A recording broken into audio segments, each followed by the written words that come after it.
नमस्कार, सुर्खियां अखबार की देख रहे हैं आप और आपके साथ मैं हूं मोनिका सिंह। नमस्कार, आपके साथ मैं हूं सुरभि तिवारी और सबसे पहले बात शतरंज चैंपियंस की करेंगे क्योंकि शतरंज चैंपियनों से प्रधानमंत्री नरेंद्र मोदी ने कहा है कि देश के विकास के लिए खेलों में महारत जरूरी है और इस खबर को जगह दी है अमर उजाला ने। साथ ही अलग अलग अखबारों में इस खबर को आप देख पाएंगे, पढ़ पाएंगे।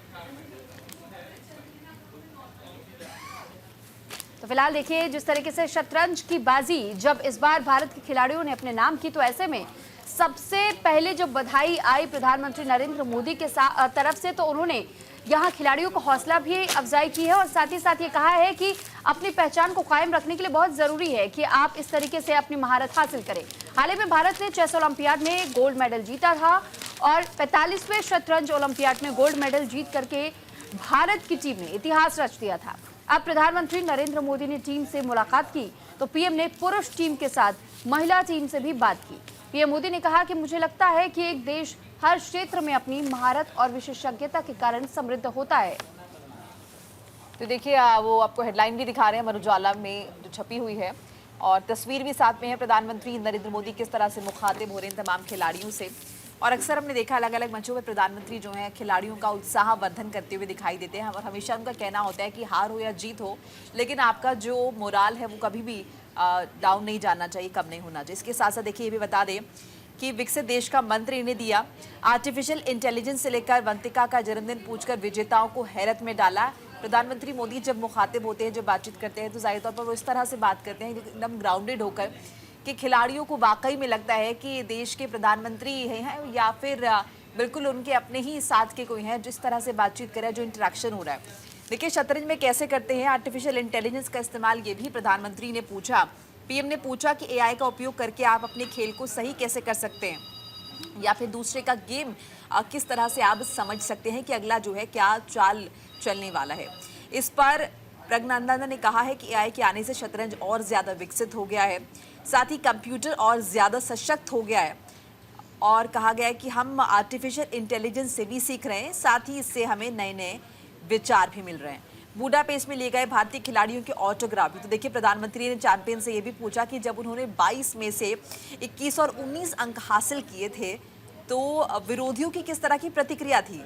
इस पर हरिका ने कहा कि हमारी जीत पर कई लोगों ने हमें बधाई दी और कोच अभिजीत ने कहा कि इस बार बुडापेस्ट में दूसरे खिलाड़ी जो हैं उनके ऑटोग्राफ्स भी कहीं ना कहीं लिए गए, जो कि काफ़ी गौरवान्वित करने वाला है और उनके लिए काफ़ी प्रोत्साहित करने वाला है। बहरहाल आगे बढ़ जाते हैं और अगले खबर का रुख कर लेते हैं। गोहाना में प्रधानमंत्री मोदी का कांग्रेस पार्टी पर निशाना, कांग्रेस ने दलितों पर किए हैं बेहिसाब अत्याचार। अमर उजाला में इस खबर का जिक्र हुआ है। सोनीपत के गोहाना में जन आशीर्वाद रैली को संबोधित करने के लिए प्रधानमंत्री पहुंचे थे और कांग्रेस पर निशाना साधा। पीएम मोदी ने कहा कि जैसे जैसे हरियाणा में मतदान का दिन नजदीक आ रहा है, कांग्रेस हार रही है, हरियाणा में बीजेपी का समर्थन बढ़ रहा है। कहा कि यही हरियाणा प्रेम मेरे जीवन की गारंटी है। मुझे कहते हुए गर्व है कि मैं जो कुछ भी हूं उसमें हरियाणा का बहुत बड़ा योगदान है। इस बार फिर से हरियाणा कह रहा है, एक बार फिर से बीजेपी की सरकार। देखिए ये भी जानकारी आपको बता दें कि रैली में पीएम की सुरक्षा के लिए 10 डीसीपी, 30 से ज्यादा एसीपी, 100 इंस्पेक्टर और 1500 से ज्यादा पुलिस कर्मी तैनात किए गए थे। रैली के जरिए पीएम ने सोनीपत की 9 लोकसभा सीट्स, रोहतक की 9 लोकसभा सीट्स और करनाल की 4 लोकसभा सीट्स यानी कि कुल 22 विधानसभा सीटों के उम्मीदवारों के लिए वोट करने की अपील की। रैली के लिए करीब 25 एकड़ में पंडाल जो है वो तैयार किया गया था। तो देखिए स्क्रीन पर आपको एक हेडलाइन दिखा रहे हैं और एक अखबार के जरिए भी दिखाएंगे। तो बिल्कुल देखिए अमर उजाला ने इस खबर को जगह दी है और साथ ही अमर उजाला में उस खबर को हम आपको स्क्रीन पर दिखा भी रहे हैं। कांग्रेस ने दलितों पर यह है बेहिसाब अत्याचार और ये जो हेडलाइन दी गई है ये अमर उजाला में इस खबर को आप देख पाएंगे। और साथ ही साथ देखिए ये जानकारी हम आपको दे दें कि इस दौरान प्रधानमंत्री नरेंद्र मोदी ने किन किन बातों का जिक्र किया। दरअसल कांग्रेस का अधिकतर समय अंदरूनी कलह में ही बीत रहा है इन दिनों, और क्योंकि प्रधानमंत्री ने कहा कि बड़े बड़े वादे करने वाली कांग्रेस के लाउड स्पीकर इन दिनों कमजोर पड़ चुके हैं, क्योंकि हमेशा कांग्रेस ये करती है कोशिश की किस तरीके से लोगों को बरकलाया जा सके, लोगों में कहीं ना कहीं एक गलत फहमियां पैदा की जा सके, खासतौर पर केंद्र सरकार को लेकर के, यानी कि बीजेपी की सरकार इस वक्त है और उसे लेकर के।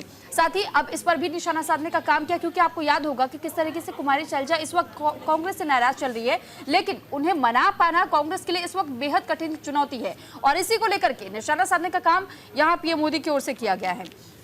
प्रधानमंत्री नरेंद्र मोदी ने कहा कि कांग्रेस का आधार सिर्फ झूठ बोलने पर टिका हुआ है, लेकिन राजा हरिश्चंद्र का मुखौटा पहनती है कांग्रेस पार्टी।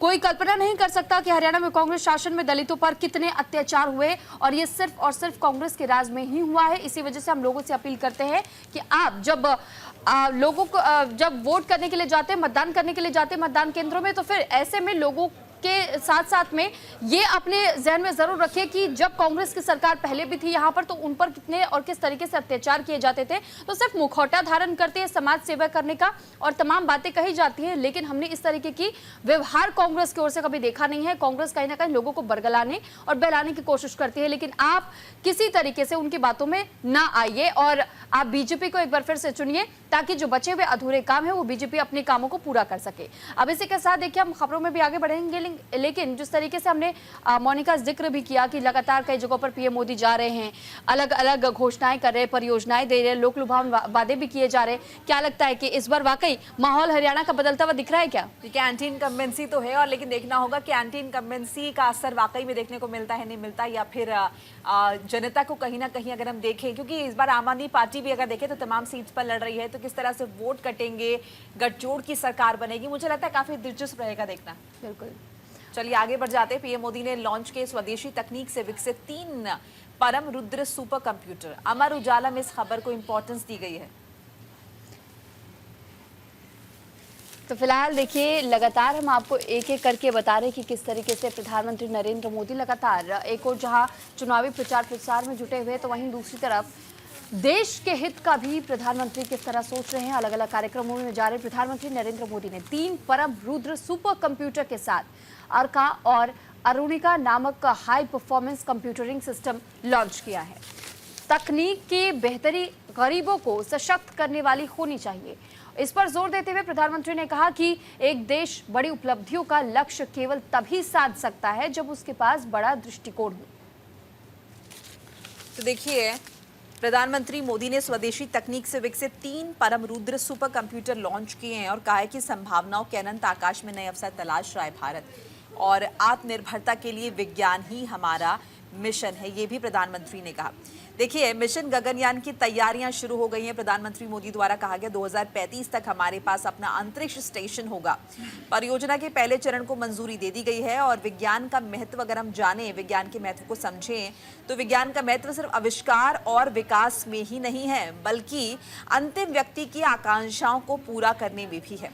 मोदी ने कहा कि ऐसा कोई भी क्षेत्र नहीं है जो प्रौद्योगिकी और कंप्यूटिंग क्षमता पर निर्भर ना हो। इस क्रांति में हमारा हिस्सा बिट्स और बाइट्स में नहीं, बल्कि टेराबाइट्स और पेट्राबाइट्स में होना चाहिए। इसलिए उपलब्धि साबित करती है कि हम सही दिशा में सही स्पीड के साथ जो है वो आगे बढ़ रहे हैं। बहरहाल चलिए खबरों में आगे बढ़ जाते हैं और अगली खबर का रुख कर लेते हैं, तो बात बिल्कुल कर लेते हैं जी। देखिए हरियाणा से अगली खबर है, और हरियाणा में जिस तरह नौकरियों को लेकर के राहुल ने इस बार बीजेपी को घेरा है, निशाना साधने का काम किया है, ये कहा है कि तूफान आने वाला है। तो फिलहाल राहुल गांधी भी कोई मौका नहीं छोड़ते हैं और बीजेपी पर इसी तरीके से वो हमले बोलते रहते हैं, और एक बार फिर से उन्होंने एक और बयान देते हुए निशाना साधा है। तो कांग्रेस सांसद राहुल गांधी कल प्रधानमंत्री नरेंद्र मोदी के नेतृत्व वाली केंद्र सरकार पर देश की रोजगार प्रणालियों को व्यवस्थित रूप से समाप्त करने और उस पर गलत वस्तु एवं सेवा कर यानी कि जीएसटी व्यवस्था से छोटे व्यवसायों को नुकसान पहुंचाने और नष्ट करने का आरोप लगाते हुए दिखाई दिए।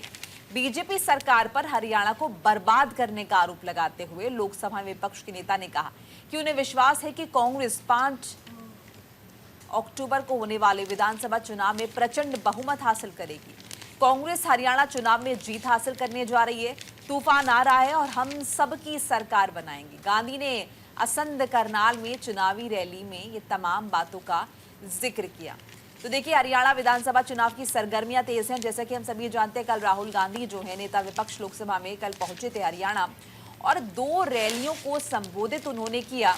तो इस दौरान जो सबसे बड़ा मुद्दा है जाहिर तौर पर रोजगार का मुद्दा, इसी मुद्दे पर उन्होंने भारतीय जनता पार्टी को जमकर घेरा और ये बताया हरियाणा की जनता को कि इस बार तो बदलाव तय है और जीतेगी कांग्रेस ही। तो फिलहाल हिंदुस्तान टाइम्स में इस खबर को जगह दी गई है, और ये देखिए जो तस्वीर है, इस तस्वीर को भी पर भी गौर कीजिएगा। राहुल गांधी के साथ तस्वीर में कुमारी शैलजा नजर आ रही हैं, और लेकिन जो हेडलाइन दी गई है इस अखबार में, स्टॉर्म कमिंग, क्योंकि राहुल गांधी की ओर से कहा गया है बीजेपी को लेकर के, और ये भी सिर्फ इस बात पर नहीं कि चुनाव है, इस बात को लेकर भी राहुल गांधी ने घेरने की कोशिश की है कि किस तरीके से अब तूफान वाकई आने वाला है। और उन्होंने ये कहा है कि रोजगार का मुद्दा हमेशा से बीजेपी उठाती तो रही है, लेकिन किसी प्रकार से काम नहीं किया गया है, और इसी वजह से इस बार के चुनाव में जनता जवाब देगी और इसी आधार पर देगी, और साथ ही इस बार सरकार बदलेगी। बिल्कुल। चलिए, राहुल गांधी का ही चूंकि हम जिक्र कर रहे हैं तो अगली खबर भी उन्हीं से जुड़ी हुई है। राहुल की नागरिकता संबंधी याचिका पर दिल्ली हाईकोर्ट ने केंद्र से स्थिति रिपोर्ट तलब की है। कई अखबारों में इस खबर को इंपॉर्टेंस दी गई है। अमर उजाला का भी जिक्र हम करेंगे। राहुल गांधी की नागरिकता को लेकर एक बार फिर से बहस छिड़ गई है। तो फिलहाल देखिए, लखनऊ से लेकर के दिल्ली तक की अदालतों में उनकी नागरिकता को लेकर सवाल उठाए जा रहे हैं।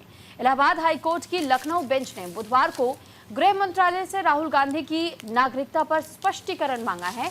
तो वहीं राहुल की नागरिकता से संबंधित सुब्रमण्यम स्वामी की याचिका पर कल दिल्ली हाईकोर्ट में सुनवाई हुई थी, और याचिका पर सुनवाई के लिए कोर्ट ने अब 9 अक्टूबर तक के लिए समय दे दिया है, यानी कि एक बार फिर से मामला 9 अक्टूबर तक के लिए टल चुका है।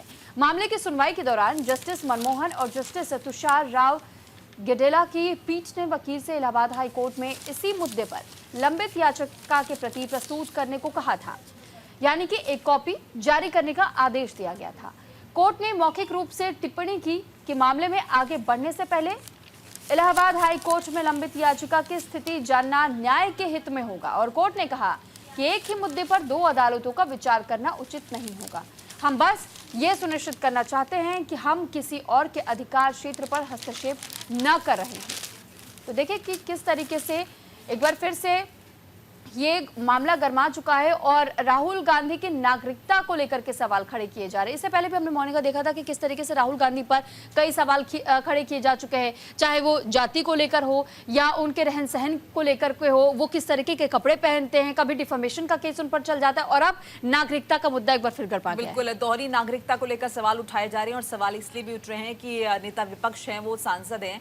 ऐसे में अगर 2 देशों की नागरिकता उनके पास है तो चुनाव उन्होंने किस तरह से लड़े और उसके बाद जीते और एक पद पर भी आसीन है। बहरहाल आगे बढ़ जाते हैं। भाजपाइयों ने राहुल गांधी के खिलाफ किया है प्रदर्शन। यूपी गेट पर जाम लगा है।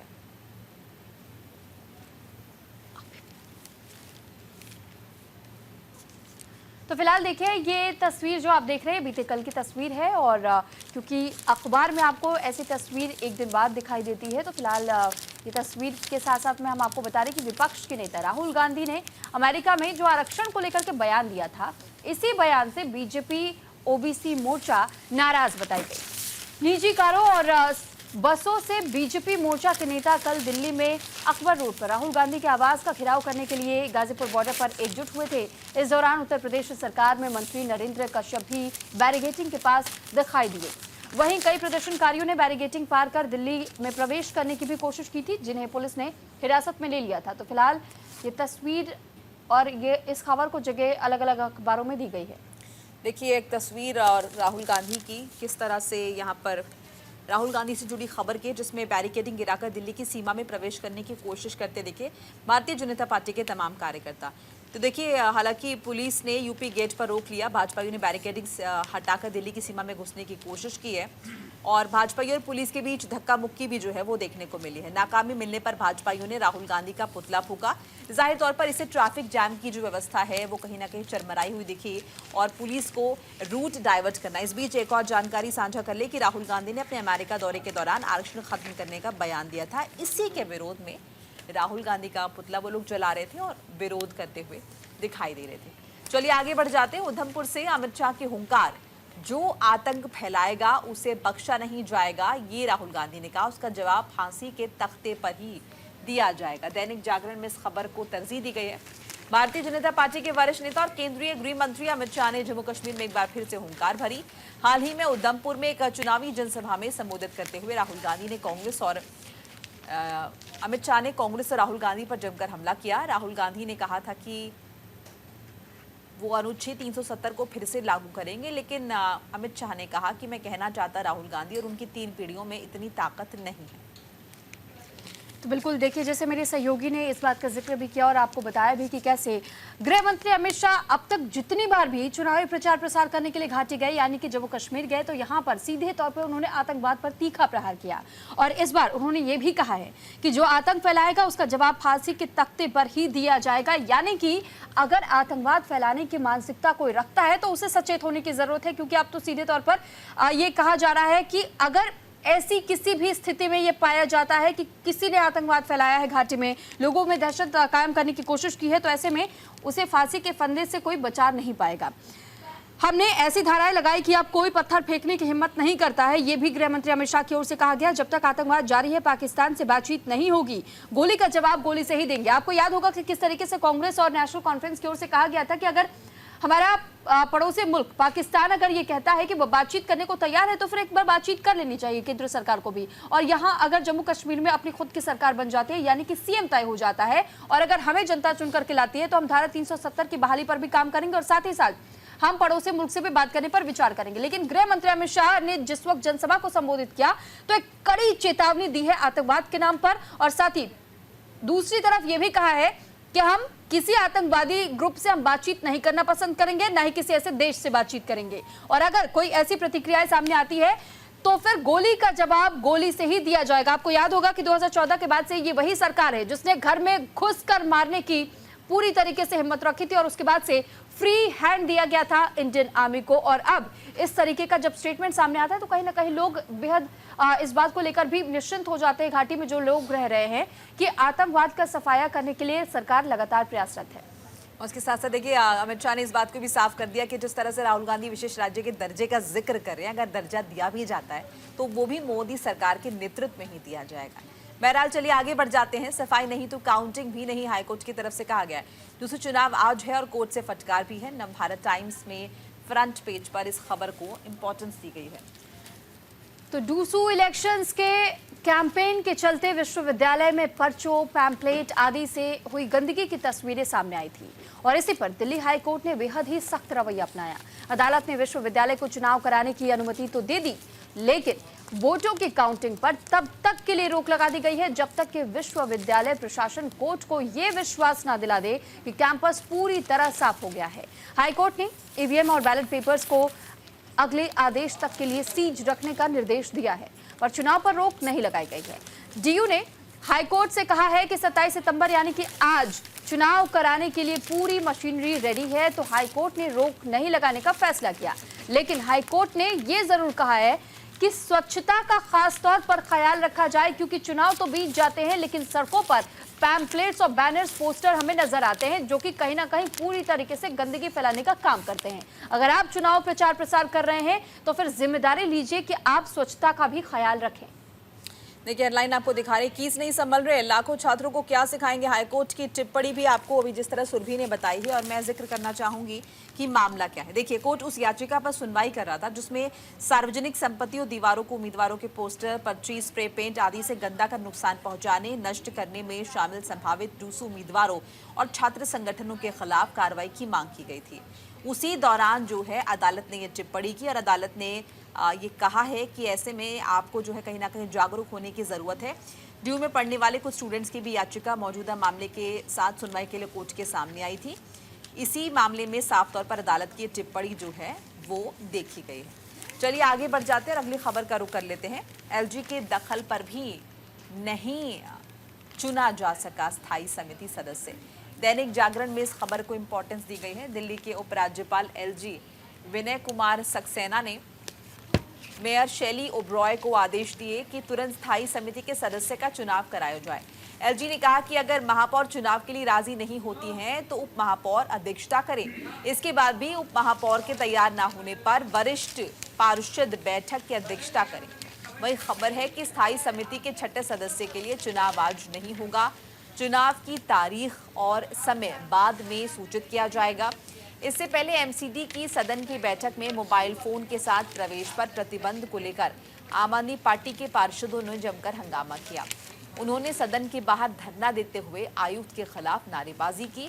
उनका कहना था कि मोबाइल फोन का उपयोग उनकी अभिव्यक्ति का अधिकार है और इस तरह का जो प्रतिबंध है वो किसी भी तरह से मंजूर नहीं है, ये पूरी तरह से अस्वीकार है।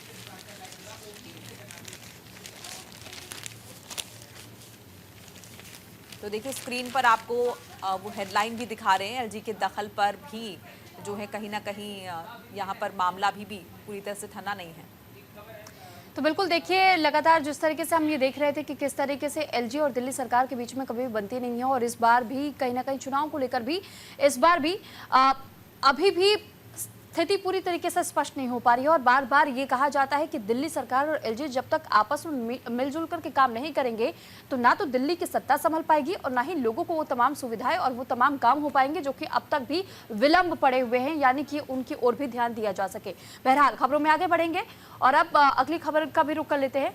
मैं लौटा, रुके काम फिर शुरू होंगे, ये केजरीवाल की ओर से कहा गया है। एनबीटी की ओर में ये खबर आप देख पाएंगे, और एनबीटी ने जहां इस खबर को जगह दी है तो वहीं दूसरी तरफ अरविंद केजरीवाल का ये बड़ा स्टेटमेंट भी मान सकते हैं। दिल्ली के पूर्व सीएम और आम आदमी पार्टी के राष्ट्रीय संयोजक अरविंद केजरीवाल गुरुवार को एक बार फिर से पुराने तेवर में नजर आए।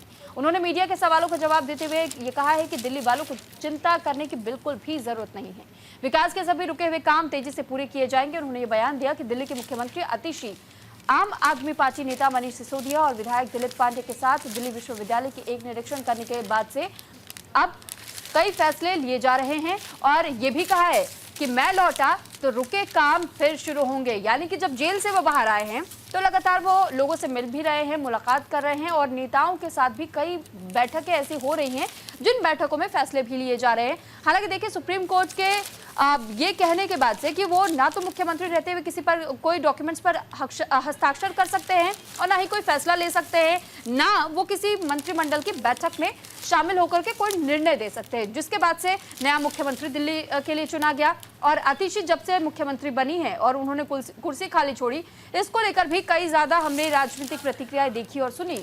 लेकिन अब सवाल ये भी है कि क्या आने वाले दिनों में जो इस बार जो नए तेवर में नजर आ रहे हैं अरविंद केजरीवाल, इसका कितना प्रभाव पड़ेगा। फिलहाल यहाँ रुक रहे एक छोटे से ब्रेक के लिए, खबरों का सिलसिला ब्रेक के बाद भी जारी है।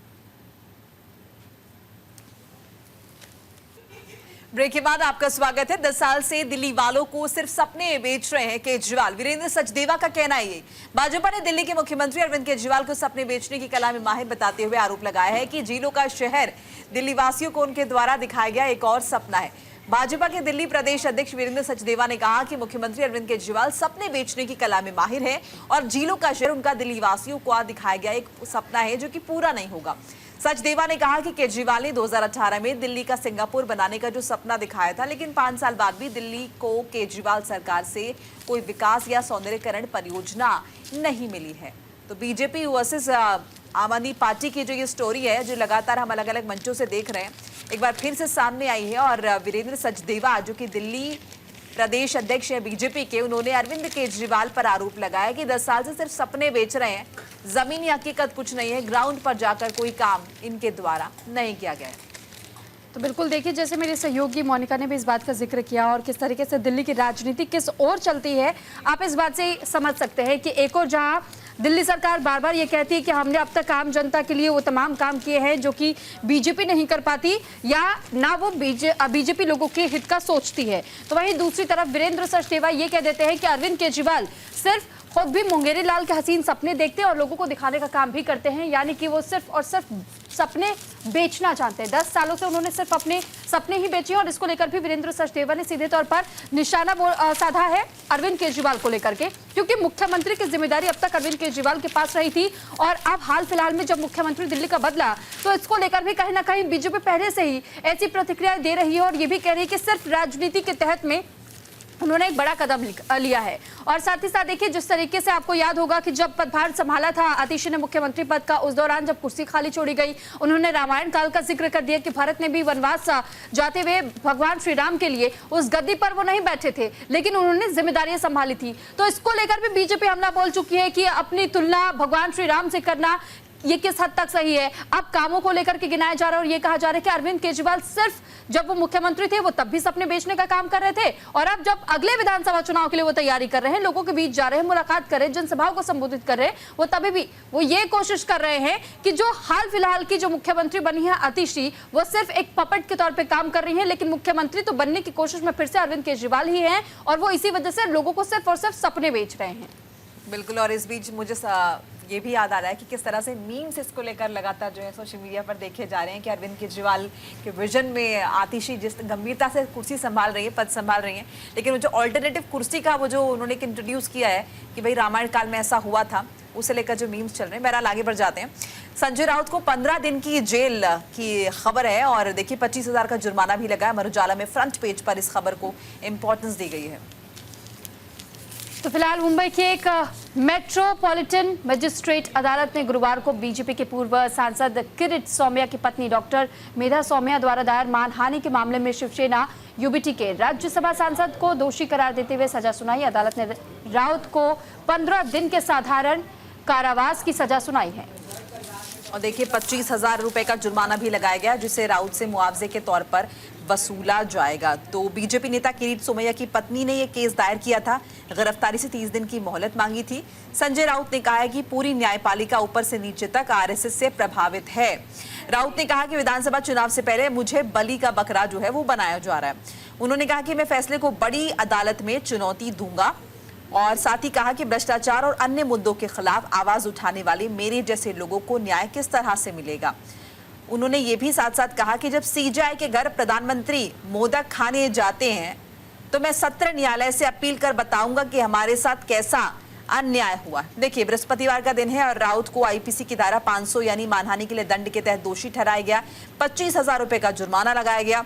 मेधा ने दायर शिकायत में कहा था कि राउत ने उनके पति के खिलाफ निराधार और पूर्णतः मानहानिक आरोप लगाए। राउत ने उन पर मीरा भाईंदर नगर निगम क्षेत्र में कुछ सार्वजनिक शौचालयों के निर्माण में और रखरखाव पर 100 करोड़ रुपए के घोटाले में शामिल होने का आरोप लगाया था। मेधा ने इस पर राउत के खिलाफ 100 करोड़ रुपए की मानहानि का मुकदमा दायर हुआ, जिस पर यह सुनवाई हुई है। और अब देखिए संजय राउत की तरफ से कहा गया है कि भाई सीजेआई के अगर प्रधानमंत्री मोदी मोदक खाने जा रहे हैं, ऐसे में आप समझ लीजिए कि न्यायपालिका की क्या स्थिति है। कुल मिलाकर संजय राउत ने यहाँ पर न्यायपालिका को ही, इंसाफ को ही, कानून को ही कटघरे में खड़ा कर लिया है राजनीति के इन तमाम आरोप प्रत्यारोपों के बीच। चलिए आगे बढ़ जाते हैं सुरभि।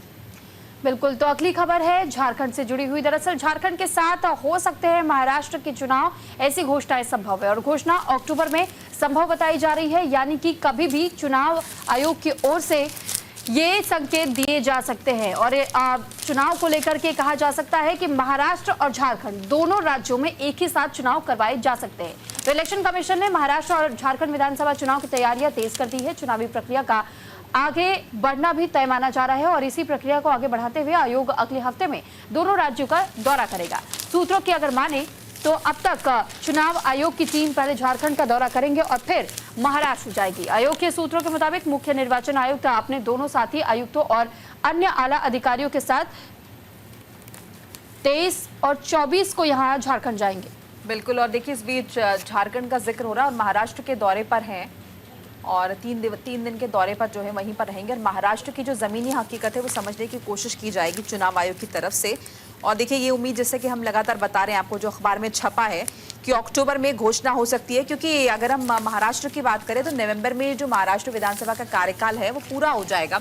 ऐसे में ये एक बड़ी चुनौती है कि उससे पहले विधानसभा चुनाव जो है संपन्न कराने हैं और 2 राज्यों में एक साथ चुनाव का जिक्र हो रहा है कि झारखंड में भी चूंकि वहाँ भी पेंडिंग है तो वहाँ पर भी चुनाव होने हैं और महाराष्ट्र में भी होने हैं। तो ऐसे में अगर हम चुनाव आयोग का जिक्र करें तो टीम फिलहाल महाराष्ट्र पहुंची है और महाराष्ट्र की तमाम परिस्थितियों को देखा जाएगा, कानून व्यवस्था को भी देखा जाएगा और तमाम अगर हम देखें तो डीएम्स के साथ मुलाकात होनी है, कलेक्टर के साथ मुलाकात होनी है, पुलिस अधिकारियों के साथ जो चुनाव आयोग की मीटिंग होनी है, ताकि मौजूदा स्थिति को समझा जा सके कि किस तरह से चुनाव जो है शांतिपूर्ण और निष्पक्ष तरीके से संपन्न कराया जाए। इस बीच आपने देखा था कि गणेश उत्सव के दौरान किस तरह से हिंसा की खबरें आई थी और अभी भी हम देखेंगे तो त्योहारों की एक लंबी चौड़ी फहरिस्त है। तो ऐसे में इन तमाम चीज़ों को ध्यान में रखना है और जिस तरह की जानकारी फिलहाल मिल रही है, जब चुनाव संपन्न हो, माफ़ कीजिएगा, जब दिवाली का त्यौहार हो जाएगा उसके बाद जाकर शायद ये चुनाव जो है वो संपन्न हो पाएंगे, ताकि कम से कम त्योहारों की वजह से कोई दिक्कत जो है बीच में ना पेश आए। क्योंकि अक्सर ऐसा देखा जाता है लोग छुट्टियां मनाने बाहर चले जाते हैं और उसका असर हम देखते हैं वोटिंग परसेंट पर जब पड़ता है।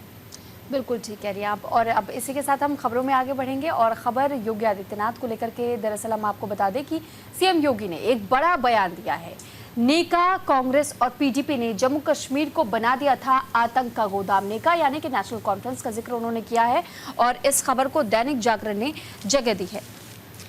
उत्तर प्रदेश के मुख्यमंत्री योगी आदित्यनाथ ने कांग्रेस, नेशनल कॉन्फ्रेंस और पीपल्स डेमोक्रेटिक पार्टी पीडीपी पर जम्मू कश्मीर को आतंकवाद के गोदाम में बदलने का आरोप लगाया और कहा कि प्रधानमंत्री नरेंद्र मोदी ने अनुच्छेद 370 को हटाकर आतंकवाद की इस नर्सरी को स्थायी रूप से नष्ट कर दिया है। उन्होंने कहा कि भारतीय जनता पार्टी इस केंद्र शासित प्रदेश में सरकार बना लेती है तो वो महाराजा हरि सिंह जैसे राज्य की स्थापना सुनिश्चित करेगी जिसकी सीमाएं काबुल तक फैली हुई थी। तो बिल्कुल देखिए, ये खबर आप दैनिक जागरण में इस खबर को फ्रंट पेज पर देख पाएंगे। नेका, कांग्रेस और पीडीपी ने जम्मू कश्मीर को बना दिया था आतंक का गोदाम, ये योगी आदित्यनाथ ने कहा। चुनाव प्रचार करने के लिए यहां पर योगी आदित्यनाथ पहुंचे हुए थे। आपको ये ज्ञात होगा कि चुनाव प्रचार के लिए जिस तरीके से 40 नामों को तय किया गया था, तो प्रधानमंत्री नरेंद्र मोदी, राजनाथ सिंह, जेपी नड्डा और इन सब में नाम था योगी आदित्यनाथ का भी। और इसी के तहत वो प्रचार प्रसार करने के लिए घाटी यानी कि जम्मू कश्मीर पहुंचे और उन्होंने इस बात का जिक्र किया, अनुच्छेद 370 खत्म होने के साथ आतंक की नर्सरी भी स्थायी रूप से बंद हो चुकी है। पत्थरबाज अब पूरी तरीके से गायब हो चुके हैं।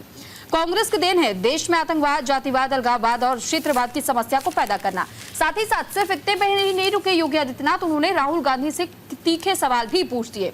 नेका ने जम्मू कश्मीर के लिए अलग झंडे की बात कही है, क्या कांग्रेस उसका समर्थन करेगी? क्योंकि इस वक्त नेशनल कॉन्फ्रेंस और कांग्रेस के बीच में गठबंधन है जम्मू कश्मीर में और इसी को लेकर के निशाना साधा है योगी आदित्यनाथ ने। अगला सवाल उन्होंने पूछा, क्या कांग्रेस 370-35A को वापस लाने की नेका की मांग का समर्थन करती है? ये जो दोनों सवाल है कहीं ना कहीं मैनिफेस्टो में इसका जिक्र है। तीसरा सवाल, क्या कांग्रेस पाकिस्तान से वार्ता कर अलगाववाद को बढ़ावा देने का समर्थन करती है? क्या कांग्रेस पाकिस्तान के साथ LOC ट्रेड शुरू करने के नेका के निर्णय का समर्थन करती है? और आखिरी सवाल उन्होंने पूछा, क्या कांग्रेस कश्मीर को ऑटोनॉमी देने की नेका की विभाजनकारी नीतियों का समर्थन करती है? तो ये सीधा हमला। एक और उन्होंने कांग्रेस को लेकर भी बोला है कि कांग्रेस कभी देश हित के लिए नहीं सोचती है और ऐसी पार्टियों के साथ गठबंधन कर लेती है जो कि देश विरोधी सोच रखते हैं और लोगों को बरकलाने की कोशिश करते हैं। चलिए आगे बढ़ जाते हैं। नवादा में दलितों के घर जलाए जाने के बाद शुरू हुआ था विवाद, बढ़ गया है, जाति पर सियासत तेज है। तो इसी को लेकर के देखिए, लालू यादव ने सवाल पूछा है और उन्होंने सवाल पूछते हुए अपनी ही स्थानीय भाषा का इस्तेमाल करते हुए उन्होंने तीखी प्रतिक्रिया दी है और उन्होंने अब इस पर माझी की भी स्टेटमेंट सामने आ चुकी है। हमें अपनी जाति पर पूरी तरीके से गर्व है। इस खबर को अमर उजाला के साथ अलग अलग अखबारों में आप देख पाएंगे। तो देखिए जाति पर किस तरह से सियासत हो रही है और लालू ने जिस तरह से भी जिक्र किया, सुरभि ने भी, कि अपनी क्षेत्रीय भाषा में उन्होंने पूछा ऊ मूसर है क्या, जिस पर मांझी बोले कि हमें अपनी जाति पर गर्व है। केंद्रीय मंत्री जितन राम मांझी ने हाल ही में पूर्व मुख्यमंत्री लालू यादव को गडेरिया जाति का बताया था और इस पर पलटवार करते हुए लालू ने बृहस्पतिवार को अपने अंदाज में सवाल उठाया कि वो मुसहर है क्या। इस पर मांझी ने भी जवाब देने में देरी नहीं लगाई। उन्होंने कहा कि वो मुसहर है और अपनी जाति पर उन्हें गर्व है। जाति को लेकर ये सारा विवाद नवादा जिले में दलितों के घर जलाए जाने के बाद शुरू हुआ था, जिसमें दोनों पूर्व मुख्यमंत्रियों की जाति और डिग्री तक को लेकर वार पलटवार की स्थिति जो है वो देखने को मिली है। राज्य में चुनाव अभी कुछ समय बाकी है, लेकिन जाति की राजनीति को धार देने की कोशिश जो है वो लगातार की जा रही है। उधर मांझी ने सोशल मीडिया पर लिखा है कि हम मुसहर भुइयां हैं, हमारे पिता मुसहर भुइयां थे, हमारे दादा भी मुसहर भुइयां थे, हमारे परदादा भी थे और हम गर्व से कह रहे हैं कि हम मुसहर हैं, भुइयां हैं। मांझी का बयान उनकी इस रणनीति को दर्शाता है जिसके तहत वो महादलित और अन्य पिछड़ी जातियों के मतदाताओं को साधने की कोशिश कर रहे हैं।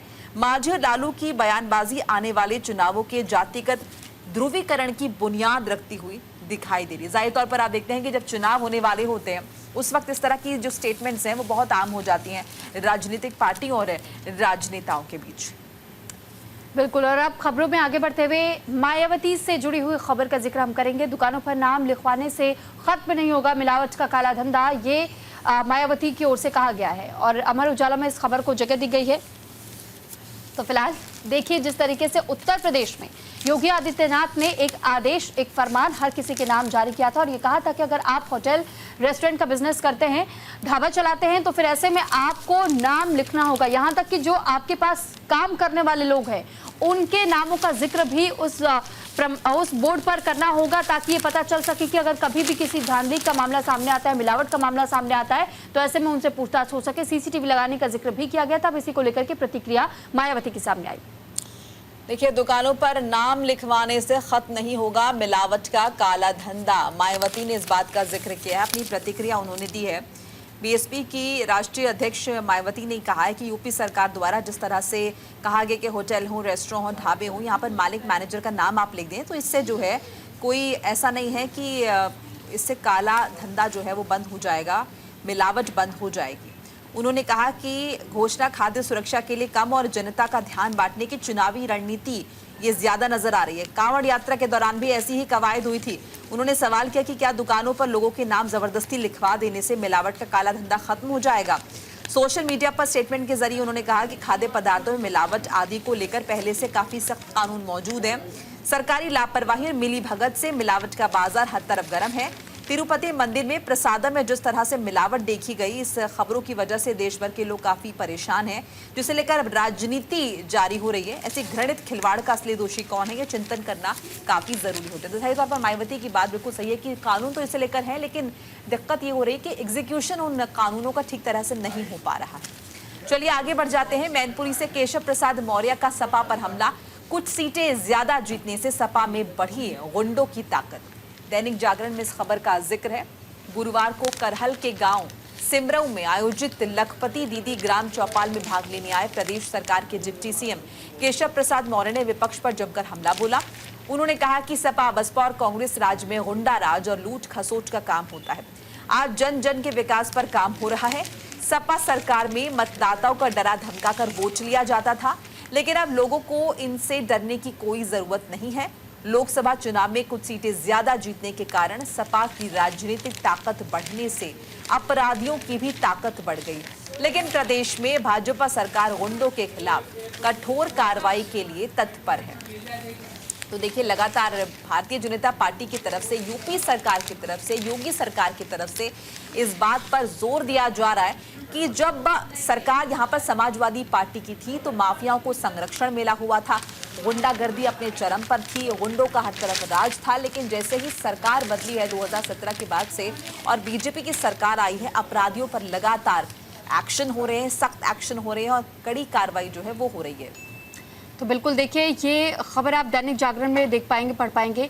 कुल सीटों को लेकर के बात की थी कि जिसमें से कुछ सीटें सिर्फ समाजवादी पार्टी को जब मिली, यानी कि जब जीत हासिल की, तो इसको लेकर के जिस तरीके से समाजवादी पार्टी में इस वक्त भी कुछ ऐसे लोग हैं जिनको गुंडों से उन्होंने तुलना कर दिया और ये कह दिया है कि गुंडों की तादाद और ज़्यादा बढ़ चुकी है और समाजवादी पार्टी गुंडों के आधार पर ही अपनी ताकत बढ़ाने की कोशिश कर रही है। कुछ सीटें अधिक जीतने से सपा में बढ़ चुकी है गुंडों की ताकत।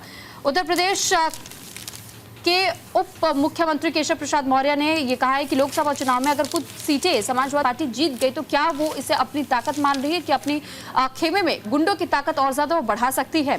साथ ही साथ ये भी कहा है कि देखिए, जिस तरीके से सपा की राजनीतिक ताकत बढ़ने से अपराधियों की भी ताकत बढ़ गई है, मगर ये वो भूल चुके हैं कि प्रदेश में बीजेपी की सरकार गुंडों के खिलाफ कठोर कार्रवाई के लिए तत्पर है।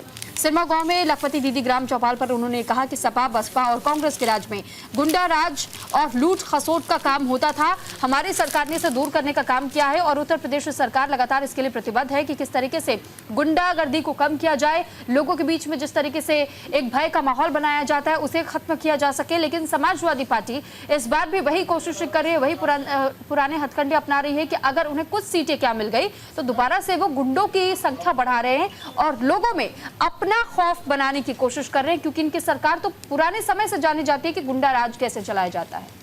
चलिए बहरहाल आगे बढ़ जाते हैं। तमिलनाडु के पूर्व वी सेंथिल को सशर्त जमानत। सुप्रीम कोर्ट ने कहा कि जमानत के कड़े मानक और मुकदमे में देरी एक साथ नहीं चल सकते। दैनिक जागरण में फ्रंट पेज पर इस खबर को तरजीह दी गई है। नौकरी के बदले नकदी रिश्वत लेने के घोटाले में गिरफ्तार तमिलनाडु के पूर्व मंत्री सेंथिल बालाजी को सुप्रीम कोर्ट ने शर्तों के साथ जमानत देते हुए उनकी रिहाई का आदेश दिया है। सेंथिल बालाजी को पिछले साल 14 जून को ईडी ने मनी लॉन्ड्रिंग के आरोप में गिरफ्तार किया था। उन पर एआईएडीएमके सरकार में परिवहन मंत्री रहने के दौरान नौकरी के बदले नकद रिश्वत लेने के घोटाले से जुड़े मनी लॉन्ड्रिंग का उन पर आरोप है। मद्रास हाईकोर्ट ने बालाजी की जमानत याचिका खारिज कर दी थी, जबकि निचली अदालत भी उनकी जमानत याचिकाएं 3 दफा खारिज कर चुकी है। तो देखिए, पीएमएलए को ईडी का हथियार नहीं बनने देंगे, ये सेंथिल की ओर से कहा गया है और ये तस्वीर उसी दौरान की ली गई है जिस वक्त उन्हें कस्टडी में लिया जा रहा था। ऐसे मामले भी हैं जिनमें विचाराधीन कैदी के रूप में बहुत लंबे समय तक कारावास में रहने के बाद से अदालतों में अभियुक्त को बिल्कुल बरी कर दिया और ऐसे मामलों में अभियुक्त के महत्वपूर्ण वर्ष व्यर्थ हो जाते हैं, ये उनकी ओर से कहा गया था। साथ ही बालाजी के बैंक खातों को लेकर भी उन्होंने चर्चा की कि करोड़ों रुपए की नकद राशि जमा होने संबंधित प्रथम दृष्टया सामग्री मौजूद है, इसलिए यह मानना बहुत मुश्किल होगा कि पीएमएलए की धारा 44(1)(b) के तहत शिकायत में अपीलकर्ताओं के विरुद्ध कोई प्रथम दृष्टया मामला है या नहीं है, ये कोर्ट की ओर से कहा गया। हालांकि इस पूरे मामले को लेकर के देखिए, अभी भी ये कहा जा रहा है कि साथ ही सेंथिल ने भी इस बात का जिक्र किया है कि आप शर्त लगा लीजिए, अगर आप पीएमएलए के तहत में किसी को दोष सिद्ध करने पर उतारू हो जाते हैं तो हर बार जरूरी नहीं है कि आपकी जीत होगी और हम इसे पूरी तरीके से जीतने नहीं देंगे, क्योंकि बार बार ये सरकार ये कोशिश कर रही है कि कैसे पीएमएलए एक्ट के तहत में लोगों को डरा धमका करके चुप करवाया जा सके। बिल्कुल, चलिए आगे बढ़ जाते हैं। मुख्यमंत्री सिद्धरामैया के गिरने के बाद कर्नाटक ने वापस ली है सीबीआई जांच की सहमति। दैनिक जागरण में फ्रंट पेज पर इस खबर को तरजीह दी गई है। तो फिलहाल देखिए, कर्नाटक की सिद्धरामैया सरकार ने राज्य में सीबीआई को जांच के लिए सहमति वापस ले ली थी, दी गई सहमति वापस ली गई थी और इस फैसले के बाद से अब सीबीआई कर्नाटक के मामले की सीधे जांच नहीं कर पाएगी। राज्य में कानून मंत्री एच.के. पाटिल ने आज इस बारे में जब मीडिया से बातचीत की थी और बीते कल इस बात की जानकारी दी गई थी, उन्होंने कहा था कि राज्य कैबिनेट ने सीबीआई को जांच के लिए सहमति जो दी थी उसे वापस ले लिया गया है। तो देखिए, अब केंद्रीय एजेंसी को कर्नाटक में किसी भी नए मामले की जांच के लिए पहले राज्य सरकार से अनुमति लेनी होगी। कर्नाटक कैबिनेट ने अहम फैसला लिया है और कहा है कि सीबीआई का दुरुपयोग हो रहा है, हम पहले हर केस का सत्यापन करेंगे। लोकायुक्त से निष्पक्ष जांच की आस नहीं है, सीबीआई जांच हो, ये भी जो है कहा जा रहा है। देखिए, मुंडा घोटाले के खिलाफ अपील करने वाले याचिकाकर्ताओं में से एक स्नेहमयी कृष्ण ने कहा कि मामले की सीबीआई जांच की मांग के लिए हाईकोर्ट का दरवाजा खटखटाएंगे, लेकिन लोकायुक्त पुलिस से निष्पक्ष और पारदर्शी जांच की आस उन्हें नहीं है, क्योंकि संस्था राज्य सरकार के अधीन है। उधर सीएम के सलाहकार ने कहा कि अदालती आदेशों के खिलाफ अपील दायर करने पर विशेषज्ञों से सलाह ली जा रही है, उसके बाद ही हम कानूनी कार्रवाई जो है वो कर पाएंगे। चलिए आगे बढ़ जाते हैं खबरों में और अगली खबर का रुख कर लेते हैं। बिहार में पवित्र स्नान के दौरान मरने वाली 46 लोगों में 37 बच्चे भी शामिल हैं। हिंदुस्तान टाइम्स में इस खबर को इंपॉर्टेंस दी गई है। राज्य सरकार ने कहा है कि पूरे बिहार में जीवित पुत्रिका उत्सव के दौरान अलग अलग घटनाओं में नदियों और तालाबों में डुबकी लगाने के दौरान 37 बच्चों समेत कम से कम 46 लोग डूब गए हैं। आयोजित महोत्सव के दौरान राज्य के 15 जिलों में डूबने की घटनाएं हुई हैं। जीवित पुत्रिका त्योहार के दौरान, जिसे जितिया के नाम से जाना जाता है, महिलाएं अपने बच्चों की भलाई और समृद्धि के लिए उपवास करती हैं और दोनों विभिन्न जल निकायों में पवित्र डुबकी लगाती हैं।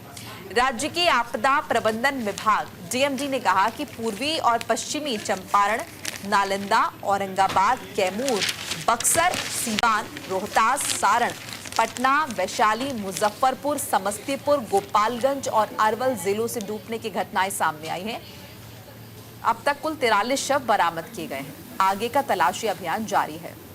तो बिल्कुल, ये तस्वीर आप बिहार की उसी घटना की देख रहे हैं और हिंदुस्तान टाइम्स ने इस खबर को जगह दी है। मेरी सहयोगी ने आपको ये पूरी खबर डिटेल में बताई और अब खबरों में आगे बढ़ेंगे।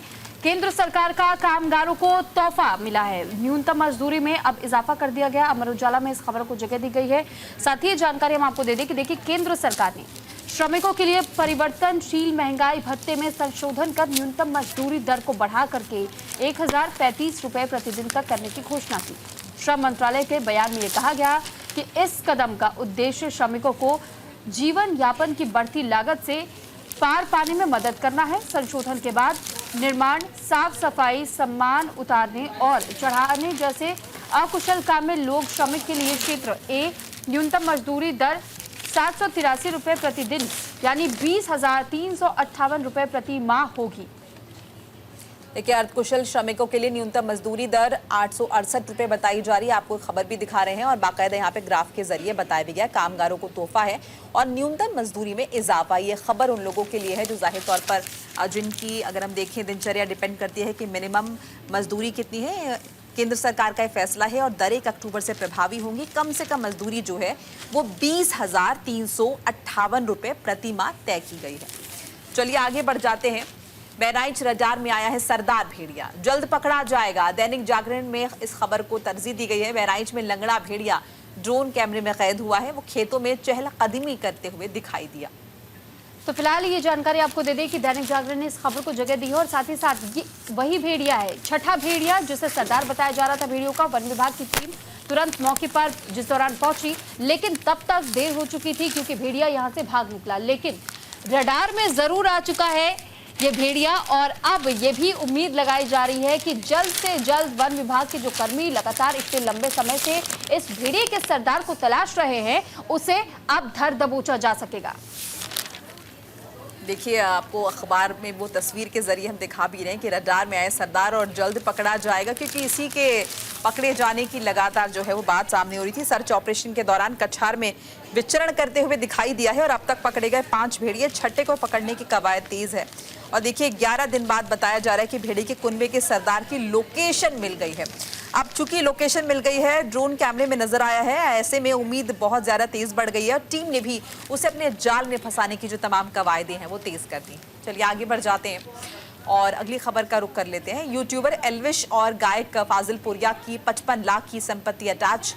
अमर उजाला में फ्रंट पेज पर इस खबर को इंपॉर्टेंस दी गई है। रेप पार्टियों में सांपों के जहर की सप्लाई करने के आरोपों से घिरे यूट्यूबर एल्विश यादव और पंजाबी गायक राहुल यादव फाजिल पुरिया की करीब 55 लाख रुपए की चल अचल संपत्तियों को ईडी ने जब्त कर लिया है। तो बिल्कुल देखिए इस खबर को आप अमर उजाला में देख और पढ़ पाएंगे और किस तरीके से अब तक मुश्किलें सिर्फ एल्विश यादव की बताई जा रही थी जो बढ़ती चली जा रही थी, लेकिन अब फाजिल पुरिया की भी जो मुश्किलें हैं वो एल्विश यादव के साथ साथ बढ़ चुकी है, क्योंकि मेनका गांधी की संस्था पीपल्स फॉर एनिमल्स ने एल्विश समेत 6 लोगों के खिलाफ नोएडा में 2 नवंबर 2023 को वन जीव संरक्षण अधिनियम के तहत एक केस दर्ज कराया था। एल्विश पर सांप का जहर और जिंदा सांप रेप पार्टी में उपलब्ध कराने का आरोप है। उसे 17 मार्च को गिरफ्तार किया गया था, जिसके बाद से इस पूरे मामले को लेकर के फाजिल पुरिया का नाम भी सामने आया था और फाजिल पुरिया को लेकर भी ये कहा जा रहा था कि कई ऐसे रेप पार्टियों में वो भी शामिल रहे थे। लेकिन इससे जहां कि फाजिल पुरिया बचते हुए नजर आए, इस पर वो उन्होंने कुछ भी कहा नहीं है। साथ ही साथ उन्होंने एल्विश यादव के समर्थन में जरूर इस बात का जिक्र किया था कि किस तरीके से इस पूरे मामले को लेकर के जानबूझकर उनकी छवि को खराब करने की कोशिश की जा रही है। ऐसा नहीं होना चाहिए। जब तक पूरी तरीके से दोष सिद्ध नहीं हो जाता है तब तक आप इस प्रकार से किसी पर आरोप तय नहीं कर सकते हैं और ना ही उसे गुनहगार बता सकते हैं। लेकिन देखिए जांच का दायरा लगातार बढ़ता जा रहा है और जांच के दायरे के तहत में ही यह पता लगाने की कोशिश की जा रही है और अब संपत्तियां भी अटैच की जा रही है। और इसी के साथ ही सुर्खियां अखबार की में आज के लिए बस इतना ही। हमें दीजिए इजाजत फिलहाल के लिए। आप देखते रहिए न्यूज़ इंडिया। नमस्कार।